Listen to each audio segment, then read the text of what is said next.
সূরা আহজাবের 33 নম্বর আয়াতে আল্লাহ বলেন, ওয়াকারনা ফি বুয়ুতিকুন্না ওয়ালা তাবাররাজনা তাবাররুজাল জাহিলিয়াতিল উলা ওয়া আকিমনাস সালাতা ওয়া আতিনাজ যাকাতা ওয়া আতি'নাল্লাহা ওয়া রাসূলা। ওয়াকারনা ফি বুয়ুতিকুন্না, তোমরা তোমাদের গৃহে অবস্থান করো। নবীর বিবিদের মাধ্যমে সারা দুনিয়ার নারীদেরকে আল্লাহ জানিয়ে দিচ্ছেন তোমরা তোমাদের ঘরে অবস্থান করো।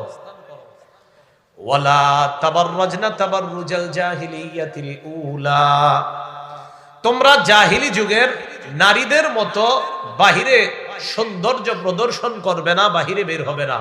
প্রাক জাহিলি যুগের যেই নারীরা তাদের মতো বাহিরে তোমরা বের হবে না।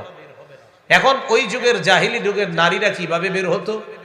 এক তাফসিরে আসছে তারা এইভাবে বের হতো, একটা জামা পরিধান করত নারীরা, এই গলা থেকে নিচ পর্যন্ত পুরা ফাড়া থাকতো দুই সাইডে।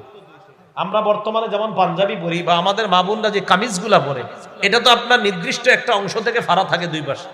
ওই যুগের নারীদের এই জামাগুলা আপনার গলা থেকে নিচ পর্যন্ত দুই পাশে ফাড়া থাকতো। আর তারা কি করতো? ওয়াকানাত তামশি বাইনা ইয়াদাইর রিজাল।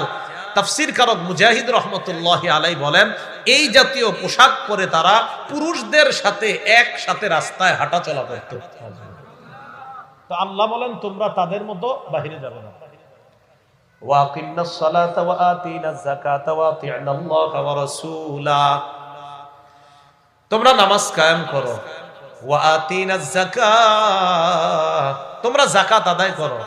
ওয়া আতি'নাল্লাহা ওয়া রাসূলা, আল্লাহ এবং তার রাসূলের আনুগত্য করো। ইন্নামা ইউরিদুল্লাহু লিইউযহিবা আনকুমুর রিজসা আহলাল বাইত, বলেন আহলাল বাইত, আবার বলেন আহলাল বাইত। আল্লাহ কয় ইন্নামা ইউরিদুল্লাহু লিইউযহিবা আনকুমুর রিজসা আহলাল বাইত।